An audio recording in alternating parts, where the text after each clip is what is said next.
Jake Collins stood at the window of his small apartment in Chicago and watched the rain fall on the gray streets below. He was 34 years old, a former military strategist who now spent his days playing video games for money. It was not the life he had planned, but it was a quiet life. A safe life. The knock on his door changed everything. Two men in black suits stood in the hallway. They did not smile. They did not introduce themselves. They simply said, "The United Earth government needs you. Mr. Collins, please come with us." 3 hours later, Jake sat in an underground meeting room with 4 strangers and a general who looked like he had not slept in weeks. 60 years ago, humanity joined the Galactic Council, the general said. 412 species. 10,000 years of history. And we are the babies. The newcomers. The jokes. He pressed a button, and a hologram appeared above the table. It showed a massive space station shaped like a ring, floating at the center of the galaxy. Every 100 years, the Council holds a tournament. Species send their best warriors to compete. The winners get power, resources, and respect. The losers get nothing. The general paused. For 60 years, humanity was not invited. We were too primitive, they said. Too weak. Too young. Jake looked at the hologram. And now? Now we have been invited. For the first time in our history, humans will compete in the grand tournament. The general's face was hard. And you 5 will represent our entire species. Jake looked at the 4 people sitting around him. Meganhard was a combat specialist with short, dark hair and the confident posture of someone who had never lost a fight. Danny Vance was thin and pale, with glasses and nervous hands, but his eyes were sharp and quick. Mina Cruz had a calm face and gentle voice, a doctor who had worked in war zones across 3 continents. And Pete Larson was a mountain of a man, quiet and steady, with hands that could crush stone but a smile that belonged on a kindergarten teacher. Why us? Megan asked. Because you are the best at what you do, the general said. And because everyone else said no. The journey to the tournament station took 3 weeks. The human ship was small and old compared to the massive vessels of other species. When they arrived at the station, Jake felt like an ant walking into a city of giants. The tournament station was bigger than any planet Jake had ever seen. Millions of beings from hundreds of worlds filled its streets and halls. There were creatures with 6 arms and creatures with no arms at all. There were beings made of light and beings made of shadow. There were species so old that they had watched stars born and die. And there were humans. 5 of them. Small and soft and fragile. The other species did not hide their amusement.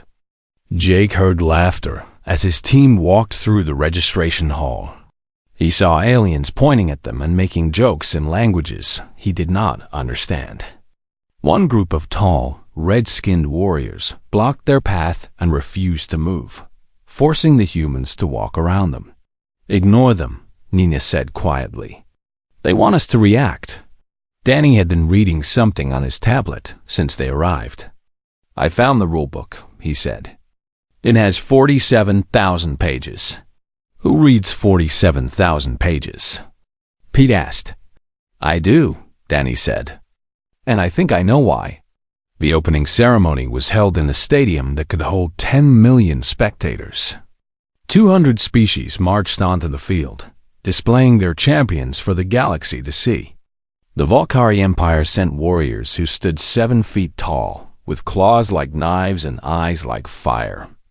The Crystalline Collective sent beings made of living diamond, beautiful and unbreakable. The Thrall sent soldiers in powered armor that could punch through. Starship hulls. And then came the humans. Jake led his team onto the field. They wore simple uniforms. They carried no weapons. They had no armor, no enhancements, no modifications. Just 5 ordinary people from a small blue planet that most of the galaxy had never heard of. The stadium fell silent for a moment. Then the laughter began. Jake kept walking.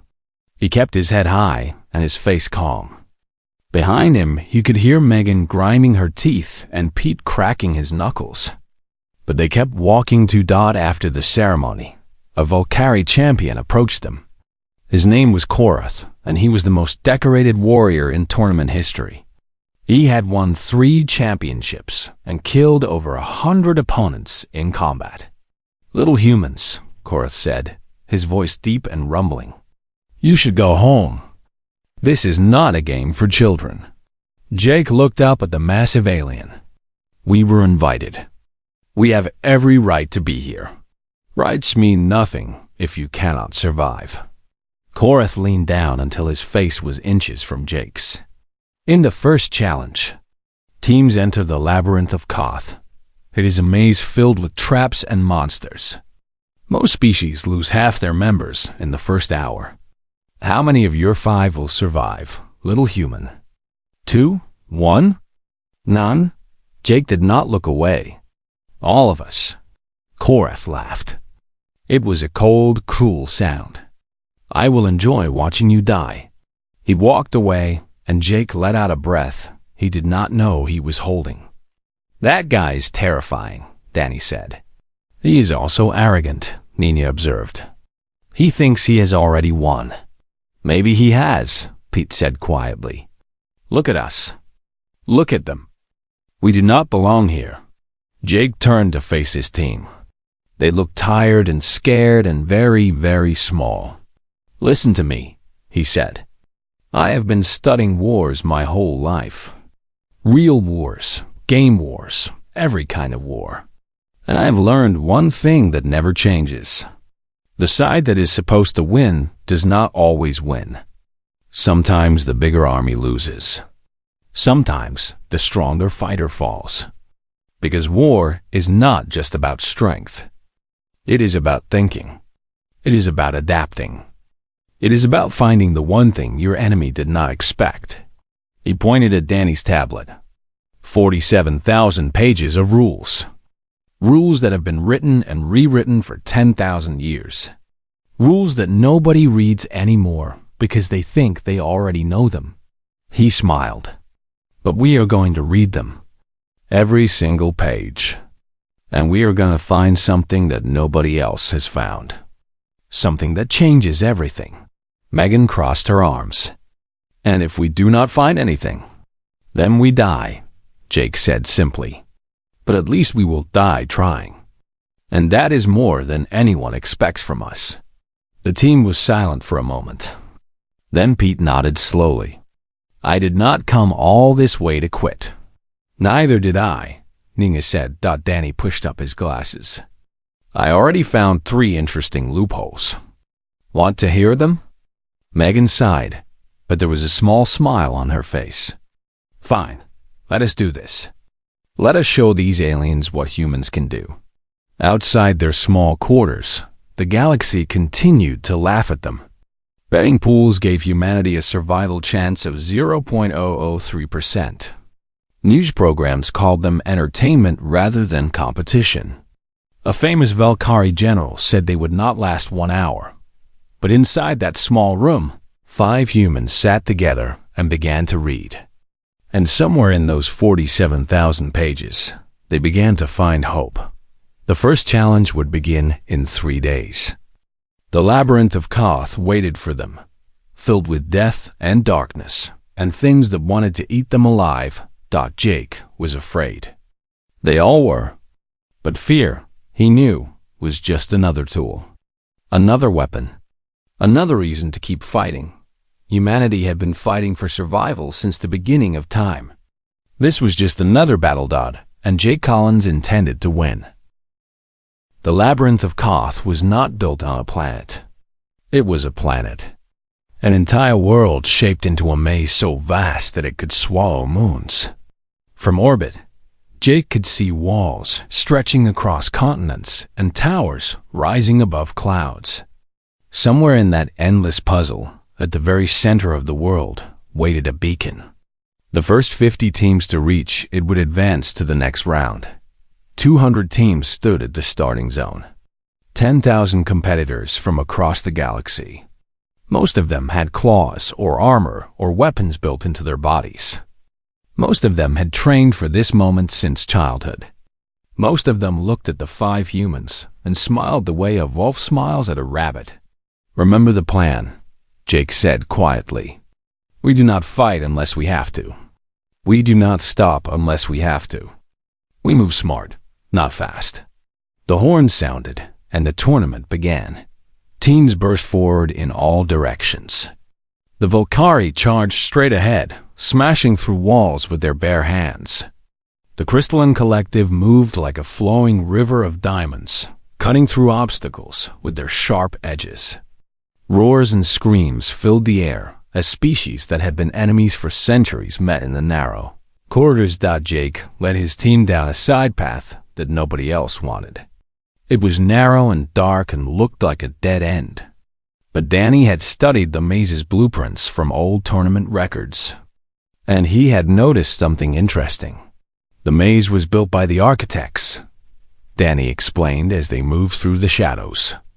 A species that died out 8,000 years ago. They loved patterns. They loved mathematics. They never built anything random.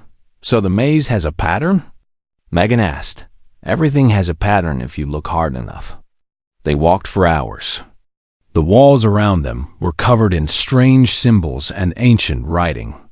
Traps waited around every corner. Poison darts shot from hidden holes. Floors collapsed into pits of fire. Creatures with too many teeth crawled in the darkness. But Jake's team moved carefully. They studied each corridor before entering it. They tested each floor before stepping on it. They used mirrors to check around corners and ropes to cross dangerous gaps. It was slow, but it was safe. By the end of the first day, they had not seen another team. They had not fought a single battle. And they were still alive. On the second day, they found the Thrall. 3 members of the Thrall delegation lay in a collapsed corridor. Their powered armor had been crushed by falling stones, and one of them was bleeding badly. The other Thrall had abandoned them, moving on toward the center. "We should keep moving," Megan said. "They are not our problem." Nina was already kneeling beside the wounded alien. "He will die without help. If we stop, we might not make it in time," Megan argued. "We only have 72 hours. We have already used 30. Jake looked at the wounded Thrall. The alien's eyes were filled with pain and fear and something else. Something that looked like shame. His own people had left him to die. How long to help him? Jake asked Nina. 2 hours. Maybe 3. Jake made his decision. "Do it." Megan started to argue, but Pete put a hand on her shoulder. "Let her work." Nina worked through the night. She had no proper tools, no medicine, no equipment. But she had knowledge. She had studied alien biology on the journey here, learning everything she could about every species. She found plants growing in cracks between the stones and made medicine from their sap. She used pieces of broken armor to create splints and bandages. By morning, the wounded Thrall was stable. His name was Vorn, and he could not stop staring at the small human woman who had saved his life. "Why?" he asked. "We are competitors. Enemies. Why did you help me?" Nina smiled. "Because you needed help. That is not a reason. That is not strategy. That is not logical." "Maybe not," Jake said. "But it is human." Vorn's companions had left him a communication device. Before the human team moved on, he used it to contact them. Jake could not understand the Thrall language, but he could see the anger on Vorn's face as he spoke. When the call ended, Vorn turned to them. "My people are ashamed of what they did. They want to make it right." He handed Jake a small data chip. "This contains information about a shortcut, a passage through the lower levels that most teams do not know about. It will save you many hours." Jake took the chip. "Thank you." "No," Vorn said. "Thank you. I will not forget what you did." Neither will my people. The shortcut was exactly where Vorn said it would be. It was dangerous, filled with underground rivers and cave-ins and blind creatures that hunted by sound. But it was faster. Much faster. They emerged on the third day near the center of the maze. Around them, battles raged. The Valkyrie were fighting 3 other species at once. The Crystalline Collective had taken heavy losses from some kind of acid trap. Bodies from a dozen worlds lay scattered across the ground. Jake led his team around the worst of the fighting. They climbed over rubble and crawled through narrow gaps. They moved in silence, invisible among the chaos. The beacon was a tower of pure white light rising from the heart of the maze. Teams surrounded it, fighting to be the first to reach its base. Jake counted the flags already planted there. 47. Only 3 spots remained. "We need to run," he said. They ran. Megan led the way, leaping over obstacles and sliding under attacks. Pete brought up the rear, his massive body blocking anyone who tried to follow. Danny shouted directions based on the patterns he had memorized. Nina kept them together, a calm voice cutting through the chaos. They reached the beacon just as the 50th team planted their flag. The Valkyrie, Korath, stood at the base of the tower, his flag driven into the ground. He saw the humans, and his eyes went wide with disbelief. "You," he said. "You are still alive?" Jake planted the human flag beside the others. Number 49. They had made it. "We are full of surprises," Jake said.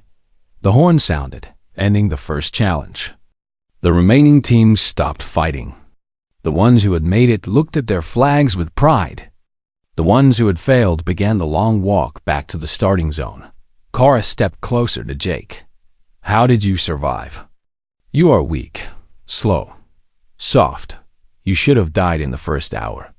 "We did not fight," Jake said. "We did not need to."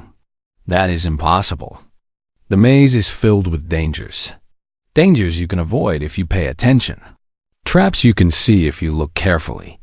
Monsters you can sneak past if you stay quiet." Jake smiled.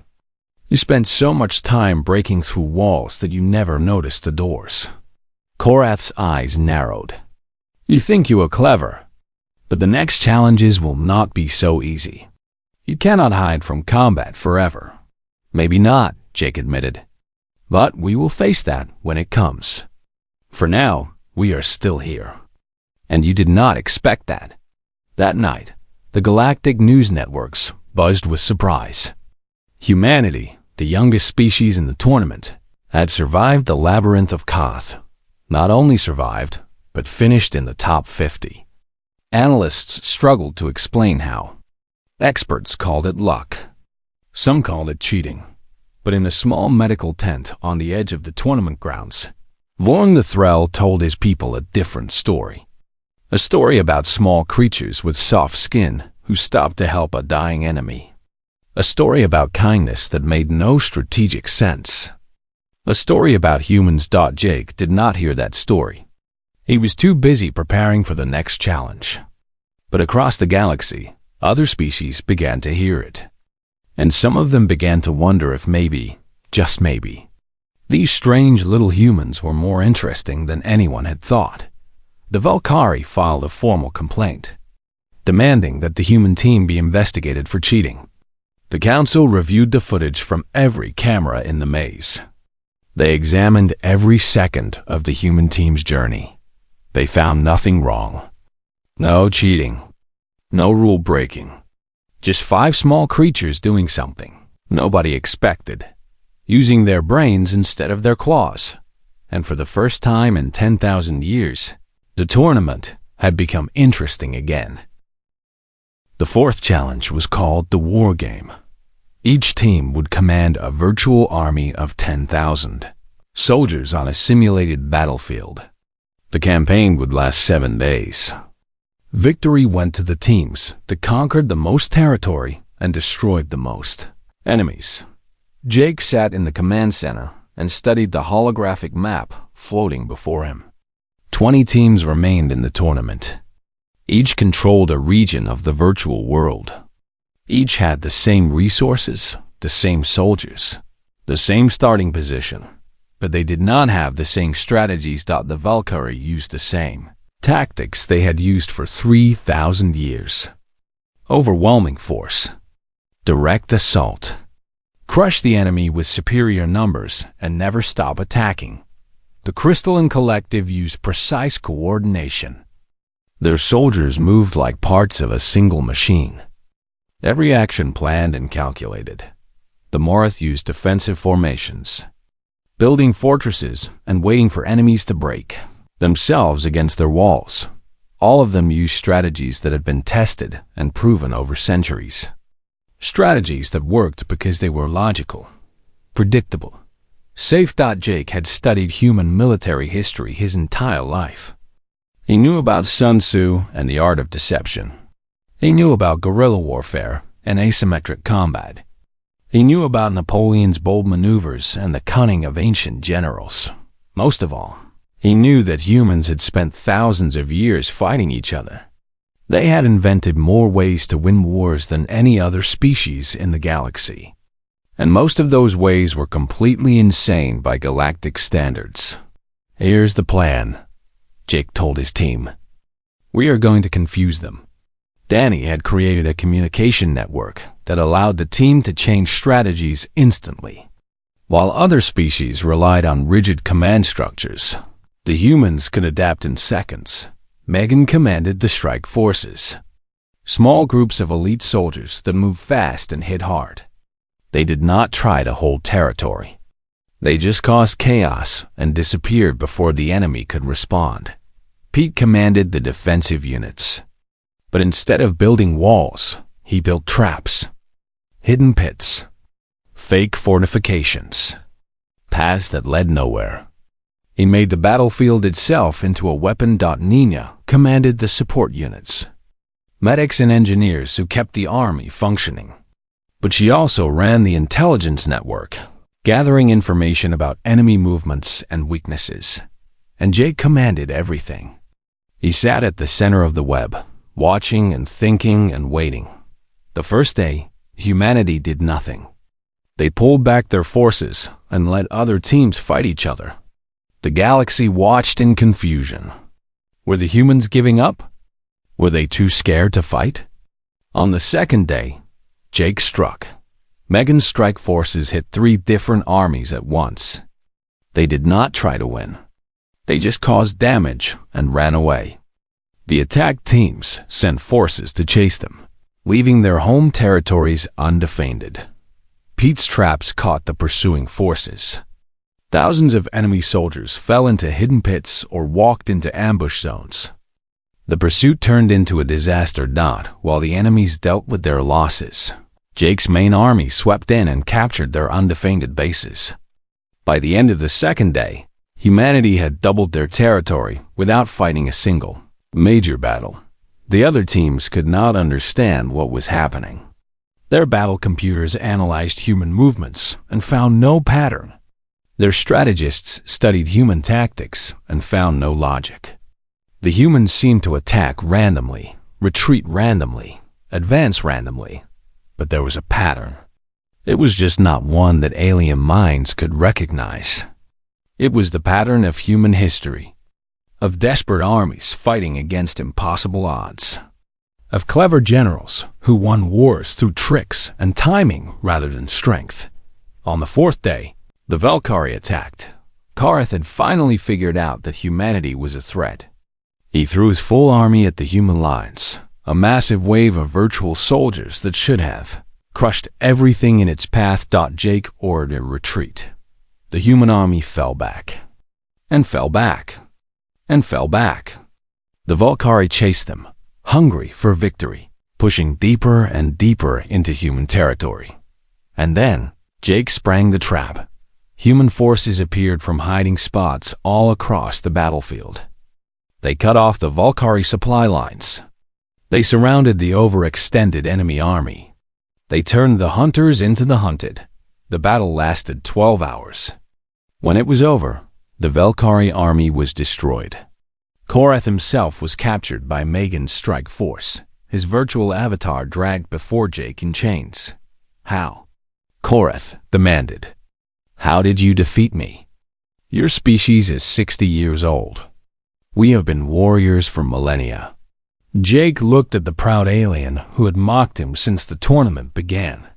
Your species has been fighting other species for millennia. Organized wars, formal battles, rules and traditions. He leaned forward. My species spent most of our history fighting ourselves. Brother against brother. Nation against nation. We learned every dirty trick. Every desperate tactic.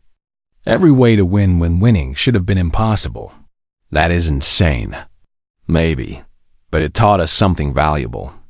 When you fight the same enemy for too long, you become predictable. When you fight everyone, including yourselves, you become unpredictable. Jake smiled. You never knew what we would do next because we have done everything. The semifinals pitted humanity against the Crystalline Collective, the most powerful team remaining. Jake knew they could not win a direct battle. The collective was too strong, too coordinated, too perfect, so he did not fight a direct battle. Instead, he approached the collective with an offer. An alliance against the leading team, a species called the Rethani, who had dominated the early rounds. The collective refused. Alliances were not logical. They would gain nothing from helping humanity. Jake nodded and walked away. Then he made the same offer to the Rethani. The Rethani accepted. Together, humanity and the Rethani crushed the Crystalline Collective. The collective's perfect coordination fell apart when faced with two enemies attacking from different angles. Their logical minds could not process the illogical alliance between species that should have been enemies. In the finals, humanity faced the Rethani alone. It was a close battle. The closest in tournament history, according to the announcers. But in the end, the Rethani won. Humanity finished second place. The highest any new species had ever ranked in the wargame. That night, the council elder visited Jake's quarters. The ancient being moved slowly, his many limbs creaking with age, but his eyes were sharp and curious. You are a fascinating species, the elder said. Violent and peaceful, cruel and kind, logical and insane. Jake nodded. We are complicated, indeed. The elder sat down, his body folding into a shape that resembled a chair. I have been watching your tournaments for 3,000 years.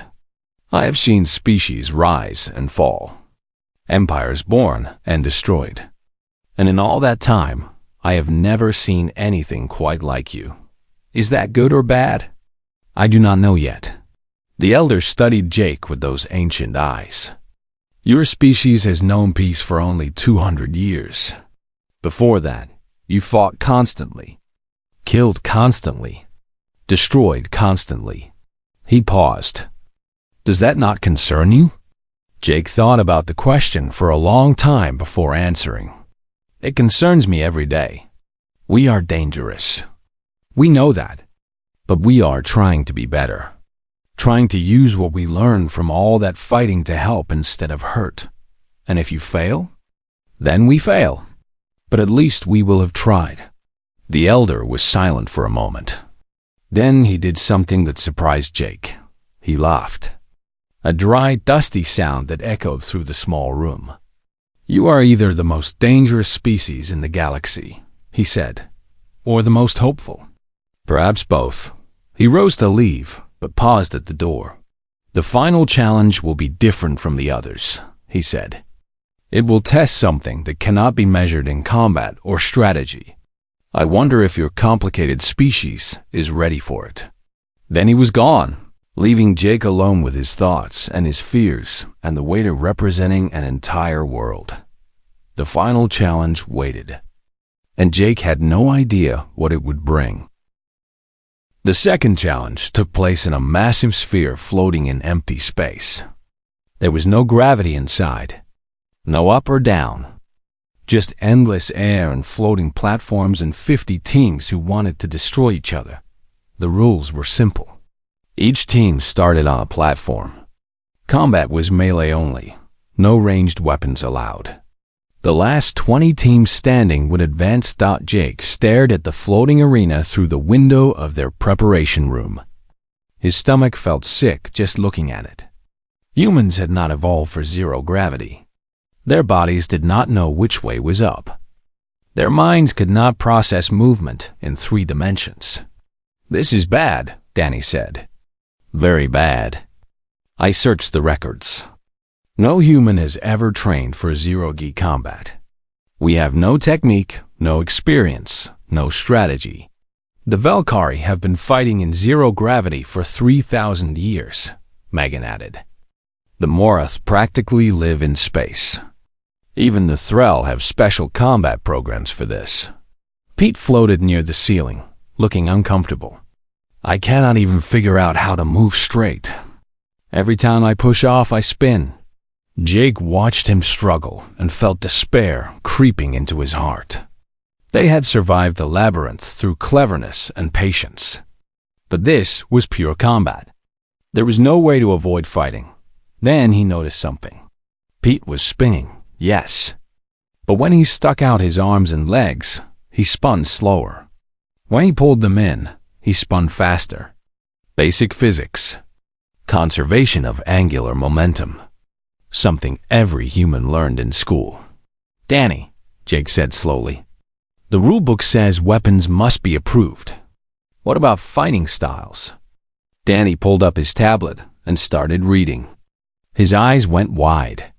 Rule 7841. Weapons must be approved by the tournament committee. But fighting techniques, combat styles, and movement methods are unrestricted as long as they do not involve prohibited technology. So we can fight however we want? As long as we only use approved weapons, yes. Jake smiled. "Megan, you did parkour before you joined the military, right?" Megan nodded slowly. "Walls, ceilings, obstacles. Using momentum to move through spaces." Her eyes lit up.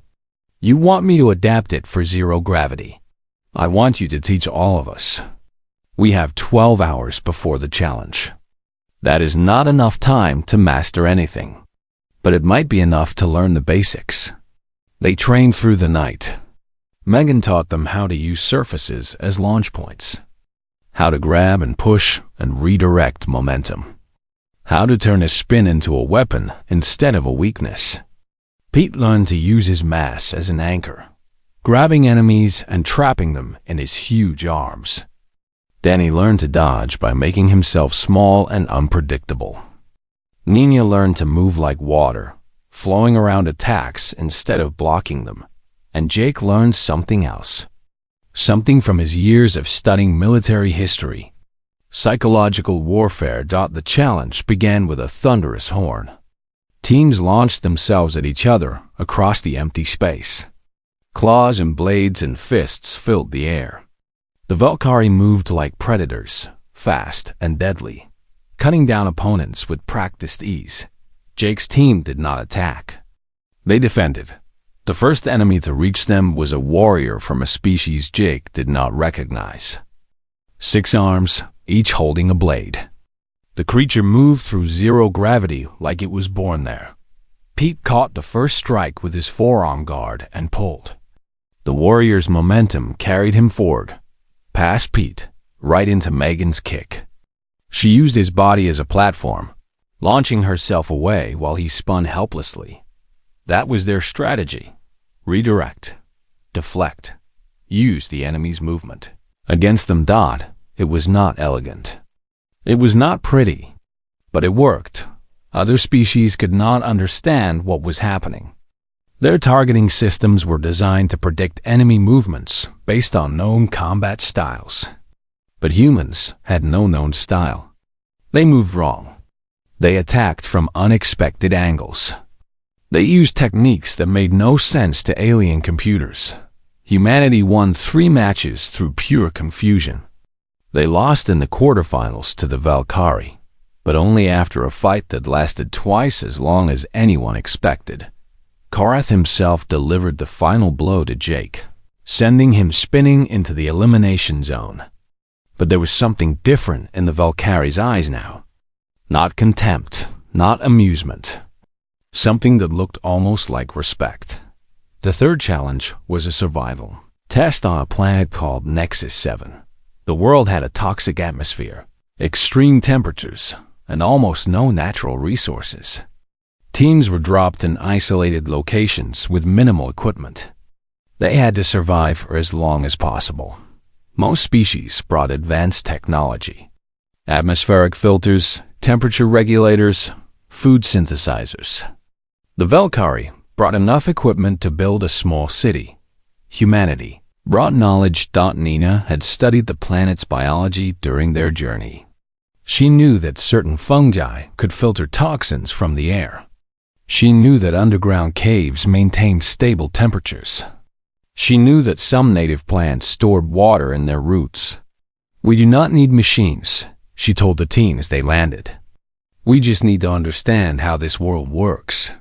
The first day was hard. The air burned their lungs even through their basic masks.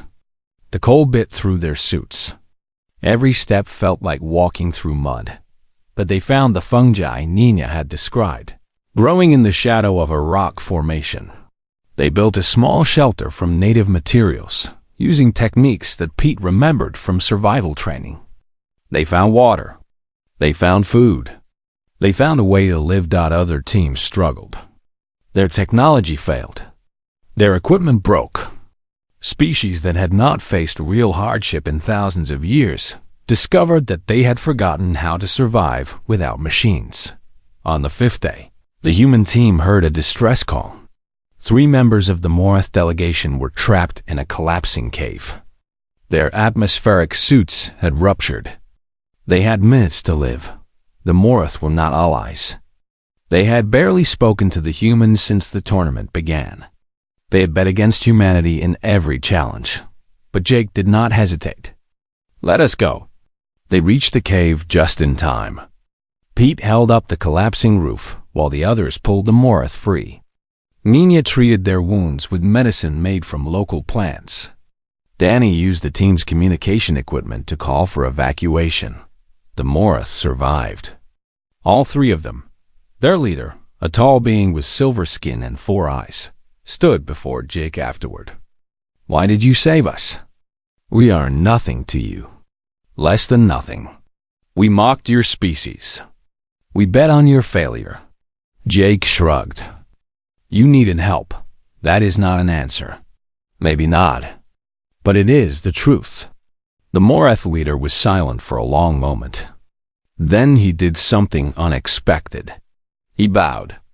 A deep, formal bow that his species reserved for only the highest honors. "The Morath do not forget debts," he said.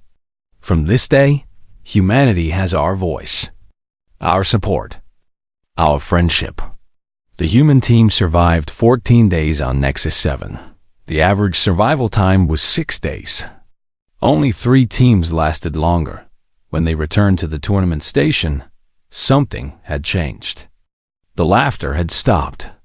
The jokes had faded. Other species looked at the humans with curiosity instead of contempt. The Thrall stood with them at meals. The Morath sat beside them at briefings. Even species that had never spoken to humans before began to approach them with questions. "How did you survive the labyrinth? How did you fight in zero gravity? How did you live on that death world?" Jake gave the same answer every time. "We adapted. We learned. We helped each other." But the Valkyrie were not impressed. Korath filed another formal protest, this time claiming that humanity was destabilizing tournament integrity through psychological manipulation. The council asked for clarification. "They are being kind," Korath explained, as if describing a crime. "They help their enemies. They show mercy to the fallen. They make other species trust them. It is manipulation. It is cheating." The council elder, an ancient being who had watched 1,000 tournaments, looked at Korath with something like amusement. "Kindness," he said slowly. "You are accusing them of kindness. It is a strategy. A trick, perhaps. Or perhaps they are simply kind." The elder turned to Jake. "What do you say, human? Are you manipulating the tournament with your mercy?" Jake thought carefully before answering. "We're doing what feels right. Nothing more. Nothing less." The elder nodded. "Then the protest is denied. Kindness is not against the rules." The Valkyrie stormed out of the chamber, but the other species remained, looking at the small human team with new eyes. Something was changing in the galaxy. Something nobody had expected, and it had started with 5 ordinary people who refused to stop being human. The final challenge was held in the Great Hall at the heart of the tournament station. 20 teams gathered in a circle, facing a massive holographic display that filled the center of the room. The council elder stood before them, ancient and solemn, his many eyes watching each team with careful attention. "The final challenge has never been the same twice," the elder announced. "Each century, we test whatever quality we believe is most important for the galaxy's future." He paused, letting the silence stretch. "This century, we test unity." The hologram flickered to life. It showed 2 species on a simulated planet. One species lived in the mountains. The other lived in the valleys. They had been at war for 1,000 years. "Your task is simple," the elder said. "Negotiate a peace treaty between these 2 peoples. The team that achieves lasting peace will win." Jake studied the display. The 2 species hated each other. Their hatred had been passed down through generations. They had forgotten why the war started, but they remembered every battle, every loss, every reason to keep fighting. This was not a test of strength. This was a test of understanding. Teams stepped forward one by one to try their solutions. The Valkyrie offered a military solution. Combine both species into a single army and give them a common enemy to fight. The simulated peoples rejected it. They did not want to fight together. They wanted to stop fighting entirely. The Crystalline Collective offered a logical solution. Divide the planet equally. Build walls between the territories. Keep the species separate forever. The simulated peoples rejected it. They did not want to live in cages. The Morith offered a defensive solution. Build fortresses along the border. Make war too costly to continue. The simulated peoples rejected it. They did not want to live in fear. One by one, every team failed. Their solutions made sense on paper, but they did not address the real problem. The hatred was not about territory or resources or power. It was about pain. Generations of pain that had never been healed. Jake watched and listened and thought. He remembered his studies of human history. He remembered all the wars that humanity had fought. And he remembered how the worst of them had ended, not through logic, not through force, through something much harder. Understanding. He stepped forward. "May I speak to them directly?" The elder nodded. Jake approached the holographic representatives of both species. They looked at him with suspicion and contempt. Another outsider. Another fool who thought he could solve their ancient problems with simple words. "I am not going to offer you a solution," Jake said. "I am going to tell you a story." The representatives frowned but did not stop him. "My species once had a war that killed 60 million people in just 6 years," Jake continued. "We called it the World War. Brothers fought brothers. Fathers killed sons. Entire cities were burned to ash. When it was over, we thought we had learned our lesson. But 20 years later, we did it again. This time, we killed even more." The representatives listened. The contempt in their eyes faded slightly, replaced by something else. Curiosity. Recognition. "We hated each other just like you hate each other," Jake said. We had 1,000 reasons to keep fighting. Every family had lost someone. Every nation had grievances. The pain was so deep that peace seemed impossible. He paused. But we found peace anyway. Not because we forgot the pain. Not because we forgave everything. But because we decided that our children deserve better than endless war. Nina stepped forward. "I am a doctor," she said. "I have treated soldiers from both sides of conflicts. They all bleed the same color. They all cry for their families. They all want to go home." She looked at the Valley species representative. "Your people have lost loved ones. So have theirs. The pain is real. But pain does not have to mean more pain." Pete stepped forward. His voice was quiet, but it carried through the whole. "I was a soldier. I have killed people. I have watched friends die." He looked at the mountain species representative. "I know what war costs. And I know that the dead do not care who wins. They just want the fighting to stop." Megan stepped forward. "I have a sister," she said. "A niece and nephew. When I look at them, I do not think about old battles or ancient grudges. I think about what kind of world they will grow up in. A world of war? Or a world where they can be safe?" Danny stepped forward last. He held up his tablet, showing data and charts and numbers. "This is what you have lost," he said. "Lives, resources, time, potential. Everything that could have been built. Everything that could have been created. Everything that will never exist because you were too busy destroying each other." He lowered the tablet. "The numbers do not lie. You have both already lost more than you could ever gain by continuing. The only way to win this war is to stop fighting it." Jake stepped forward again. He looked at both representatives, and he made an offer that no other team had considered. "Blame us," he said. "Blame humanity. Say that we tricked you into peace. Say that we manipulated you. Say whatever you need to say to save face with your people." He spread his hands. "Give your hatred to us. Make us the common enemy. Then walk away from each other and build something new." The hall was silent. The other teams stared at the humans in disbelief. They were offering to take the blame for 1,000 years of war. They were offering to become the villains so that two species could become friends. It was insane. It was illogical. It was completely, utterly human. The representatives looked at each other. For the first time in 1,000 years, they did not see enemies. They saw reflections.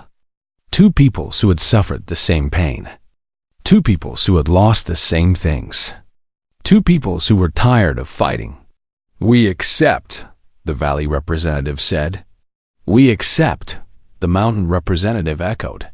The hologram flickered. The simulation ended. Peace was achieved. The hall erupted in murmurs. The elder raised his hand for silence. "Humanity has completed the final challenge," he announced. "They are the first team in 300 years to achieve lasting peace in the simulation." Jake felt his legs go weak with relief. Around him, his team embraced each other. Megan was crying. Pete was laughing. Nina and Danny held hands, too exhausted to speak. When the final scores were tallied, humanity finished in 7th place overall. Not first, not even close, but 7th place was the highest any new species had ever ranked in the entire history of the tournament. After the closing ceremony, Korath approached Jake. The massive Valkyrie warrior stood before the small human, and for the first time, there was no contempt in his eyes. "I do not understand you," Korath said. "You offered to become villains for species you have never met. You took blame for wars you did not fight. Why?" Jake shrugged. "Because someone had to. That is not strategy. That is not logic." "No," Jake agreed. "It is empathy. It is understanding what other people feel and caring about it, even when it costs you something." Korath was silent for a long moment. My species has been warriors for 10,000 years. We have conquered worlds, destroyed empires, won more tournaments than any other species in history. He paused. But we have never done what you did today. Maybe you could learn, Jake suggested. Korath almost smiled. It was a small expression, barely visible on his alien face, but it was there. Perhaps we could. The council elder approached Jake before the human team departed for home. He moved slowly, but his eyes were bright with something that looked like hope.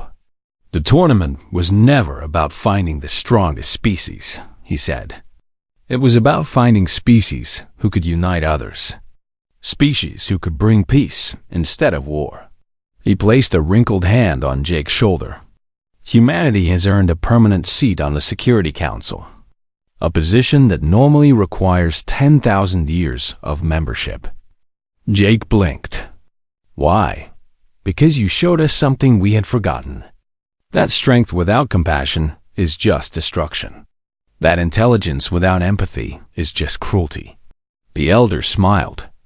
And because, for the first time in a very long time, I have hope for the future of this galaxy.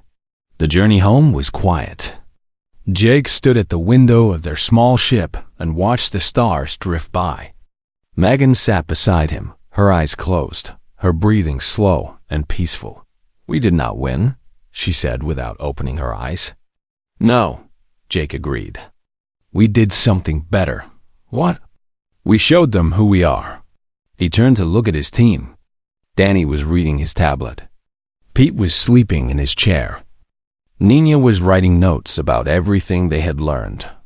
We showed them that humans are not just warriors or scientists or survivors.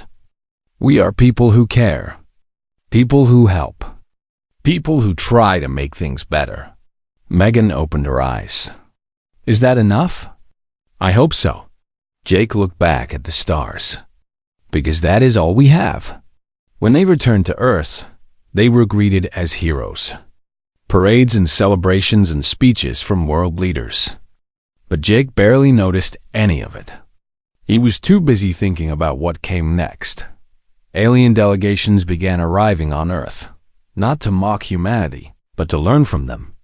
Species that had been fighting for centuries came to ask how they could find peace. Empires that had conquered galaxies came to ask how they could build instead of destroy. Humanity's role in the galaxy had changed forever. They were no longer the primitive newcomers. They were the species that understood war well enough to end it. The species that turned enemies into friends. The species that gave the galaxy something it had forgotten. It needed hope.